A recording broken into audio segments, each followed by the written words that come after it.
Hello dosto, once again welcome to my YouTube channel Kareem Classes. And today in this video I'm going to make a practice of related present continuous tense. Friends, इससे पिछले videos में मैंने आपको present indefinite tense से related practice करवाई थी। मैंने method बताया था कि आपको किस तरीके से प्रेजेंट इंडेफिनिट टेंस से रिलेटेड सेंटेंसेस की प्रैक्टिस करनी है, ठीक है। फिर उसके बाद में दूसरा वीडियो जो मैंने अपलोड किया था वो था वो फॉर्मेशन से रिलेटेड जो सेंटेंसेस होते हैं उन्हें किस तरीके से बनाया जाता है। मैंने कुछ सेंटेंसेस आपको बोलकर बताए थे और बताया था कि किस तरीके से आपको प्रैक्टिस करनी है। अब इस सीरीज में मेरा ये आज तीसरा वीडियो है और ये वीडियो जो है, इस वीडियो में मैं आपको बताऊंगा कि प्रेजेंट कॉन्टिन्यूअस टेंस से रिलेटेड सेंटेंसेस कौन से होते हैं, हिंदी में इनकी क्या पहचान होती है, इंग्लिश में इनकी स्ट्रक्चर क्या होती है, किस तरीके से इन्हें बनाना है और सबसे खास बात जो कि हमें किस तरीके से इन्हें बोलना है, जितना हम फास्ट बोल सकते हैं, फास्ट बोलने का क्या तरीका है, वर्ब को और सब्जेक्ट को कॉन्टेक्ट करके किस तरीके से बोला जाता है, तो किस तरीके से हमें प्रैक्टिस करनी है वो आज के इस वीडियो में आपको बताऊंगा। और पिछले जो वीडियोज में मैंने आपको जो स्ट्रक्चर्स बताई हैं उन्हें भी मैं आज के इस वीडियो में शामिल करूंगा। और आपको भी मैं रिकमेंड करना चाहूंगा कि इस वीडियो को देखने के बाद में आपको भी जिस तरीके से मैं प्रैक्टिस कर रहा हूँ, आपको भी कुछ जैसे एक वर्ब का एग्जाम्पल देकर मैं आपको बताऊंगा, आपको भी 3 या 4 नई वर्ब लेनी है daily. Each and every day you have to pick new verb. आपको नई वर्ब उठानी है डेली और उन वर्ब को यूज करके जो भी स्ट्रक्चर्स मैंने आपको बताई हैं उन स्ट्रक्चर्स को आप उन स्ट्रक्चर में उन वर्ब को अप्लाई करेंगे और बोलने की प्रैक्टिस करेंगे। जितना ज़्यादा आप बोलेंगे दोस्तों, विश्वास कीजिए उतनी ही आपकी इंग्लिश इंप्रूव होगी।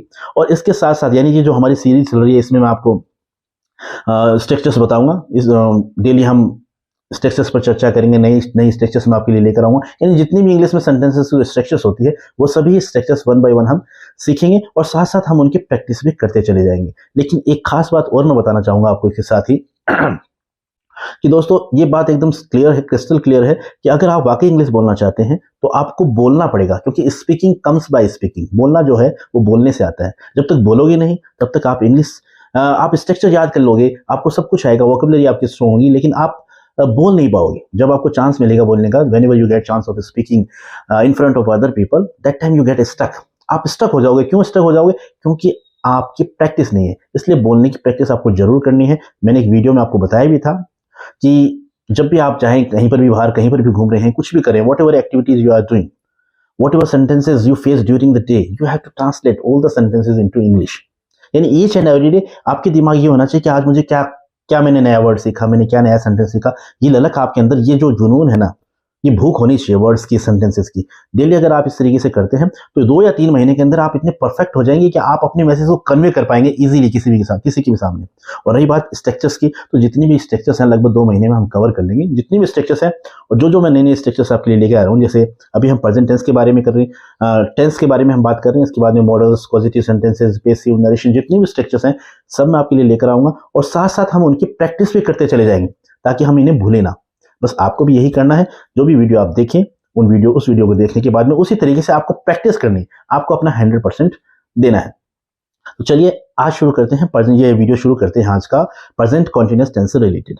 तो इसकी जो स्ट्रक्चर्स हैं वो मैंने वैसे थंबनेल पर लगा दी हैं और आप देख भी सकते हैं, स्क्रीन पर भी आपको ये स्ट्रक्चर्स नजर आ रही हैं। तो इन स्ट्रक्चर्स को आपको एक बार देख लेना है अच्छे तरीके से कि कौन कौन सी इसमें हेल्पिंग वर्ब होती है, किस तरीके का स्ट्रक्चर होता है।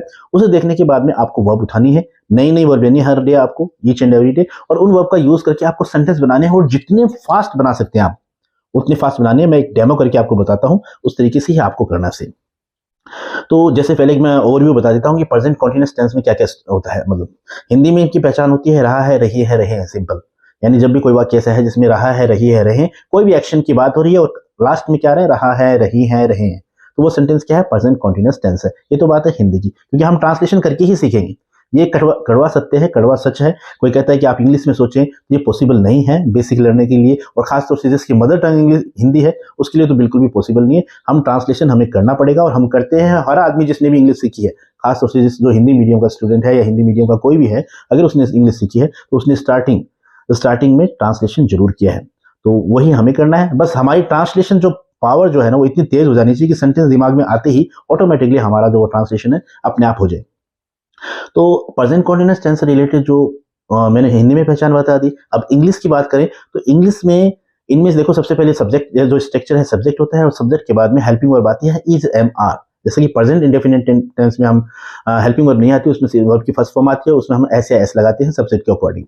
लेकिन यहाँ पर क्या है कि हेल्पिंग वर्ब जो आती है इज एम आर आती है। प्रेजेंट इंडेफिनिट टेंस में हेल्पिंग वर्ब नेगेटिव सेंटेंस या इंटेरोगेटिव में आती है, डू या डज का हम इस्तेमाल करते हैं, ठीक है। अब कॉन्टिन्यूअस में आती है इज एम आर, और इज एम आर के साथ हम वर्ब की आईएनजी फॉर्म लगाते हैं, यानी प्रेजेंट पार्टिसिपल फॉर्म हम लगाते हैं और उसके बाद में ऑब्जेक्ट लगाते हैं।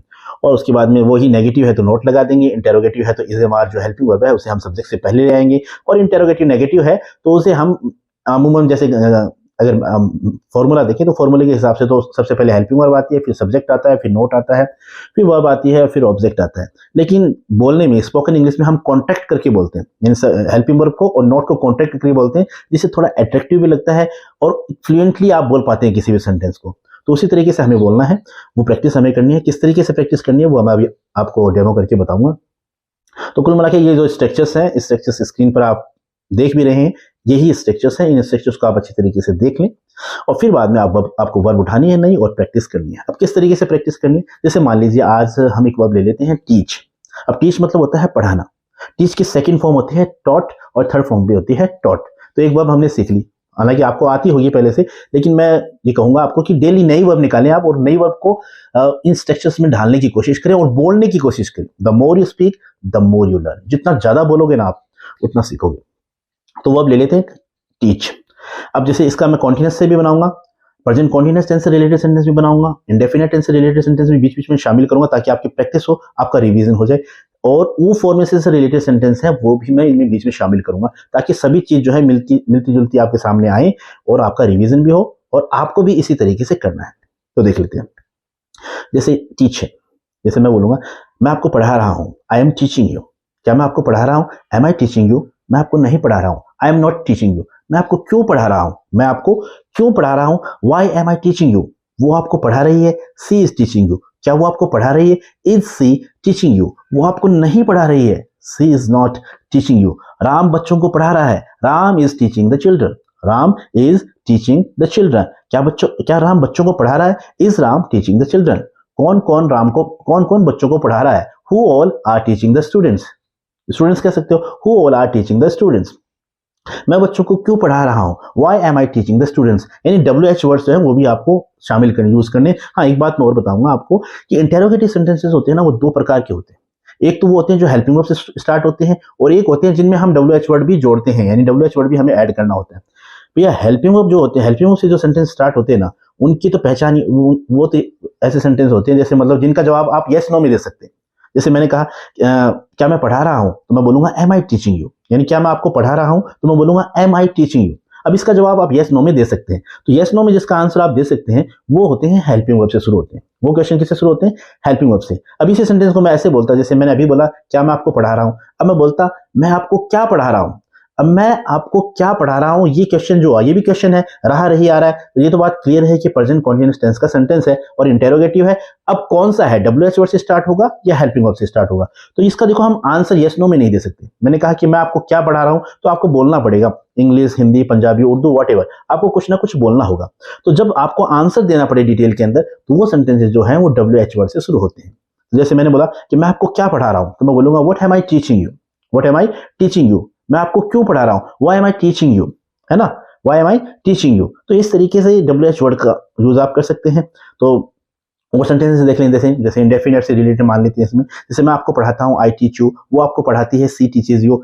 वह आपको पढ़ाता है, ही टीचेज यू। वह आपको नहीं पढ़ाता, ही डजंट टीच यू। वह आपको नहीं पढ़ाती, सी डजंट टीच यू। क्या वह आपको पढ़ाती है, डज सी टीच यू। मैं आपको पढ़ाऊं, शैल आई टीच यू। यानी क्या मैं आपको पढ़ाऊं, शैल आई टीच यू। यानी वो फॉर्मेशन से रिलेटेड सेंटेंस आ गई। मैं आपको क्यों पढ़ाऊं, what shall I teach you. मैं कहां जाऊं, वेयर शैल आई गो।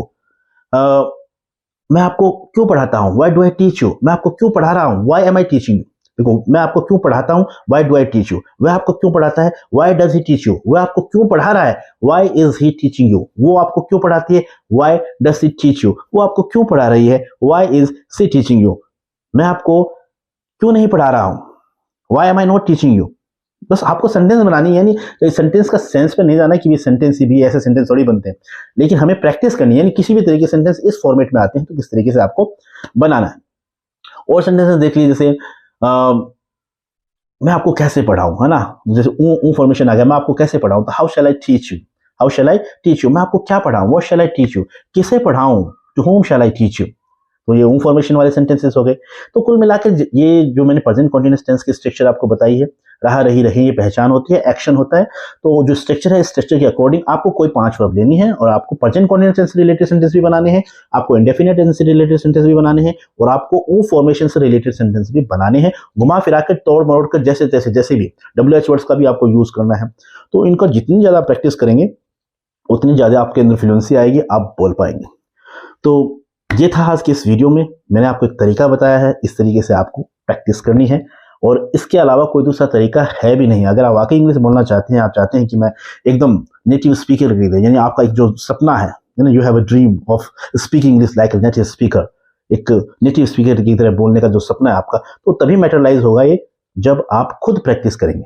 सिर्फ यूट्यूब वीडियोस देखने से या सिर्फ कुछ चंद स्ट्रक्चर्स याद करने से नहीं होगा, इन्हें आपको इम्प्लीमेंट करना होगा। तो इसी उम्मीद के साथ कि आपको मेरे वीडियोस जो हैं वो अच्छे लगते हैं, मेरा ये जो मेथड है आपको अच्छा लग रहा है, और अगर आपको मेरा ये मेथड अच्छा लगता है, if you like this method of mine, then please like, share and subscribe my channel, and besides it, press the bell icon as well so that you may get notification whenever I upload any new video. So once again, thank you so much for watching this video till the very end, and see you soon in next video. Till then, keep watching, keep learning, keep growing, keep smiling, and keep using all these structures, whatever I'm telling you wrong. So जुड़े रहिए इससे. Have a nice day. Thank you.